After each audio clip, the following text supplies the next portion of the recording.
മലപ്പുറം തൃശൂർ ദേശീയപാതയിൽ ലോറിക്ക് തീപിടിച്ചു. തലപ്പാറയിൽ നിർത്തിയിട്ട ലോറിക്കാണ് തീപിടിച്ചത്. നാട്ടുകാരും താനൂർ ഫയർഫോഴ്സും ചേർന്ന് തീയണച്ചു.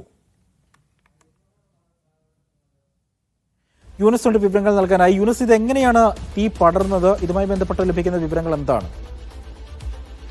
അജി, ഇന്ന് വൈകുന്നേരത്തോടെയാണ് ഈ ഒരു തീപിടുത്തം ഉണ്ടായത്. ഈ മലപ്പുറം തൃശൂർ ദേശീയപാതയിൽ തലപ്പാറ VK പടി അരീത്തോടാണ് ഈ ഒരു അപകടമുണ്ടായത്. നിർത്തിയിട്ട ലോറി കത്തുകയായിരുന്നു, തീ പിടിക്കുകയായിരുന്നു. പിന്നീട് ആ ലോറിയിലുണ്ടായിരുന്ന ഡ്രൈവറും ജീവനക്കാരും ഈ ഭക്ഷണം കഴിക്കാൻ പുറത്തുപോയ സമയത്താണ് ഈ ഒരു അപകടമുണ്ടായത്. ഈ തീപിടുത്തം ഉണ്ടായതിനെ തുടർന്ന് അത് കണ്ട നാട്ടുകാരാണ് ആദ്യം തീ അണക്കാൻ ശ്രമം നടത്തിയത്. പിന്നീട് ഈ ഫയർഫോഴ്സിനെ വിവരം അറിയിക്കുകയായിരുന്നു. ഈ താനൂർ ഫയർഫോഴ്സ് എത്തിയാണ് ഈ പൂർണ്ണമായി തീ അണച്ചത്. ഏതായാലും വലിയൊരു ആശ്വാസകരമായത് ഈ ഡ്രൈവറോ മറ്റു ജീവനക്കാരനോ ആ ലോറിയിൽ ഇല്ലാത്തതാണ് വലിയൊരു അപകടം ഒഴിവായത്.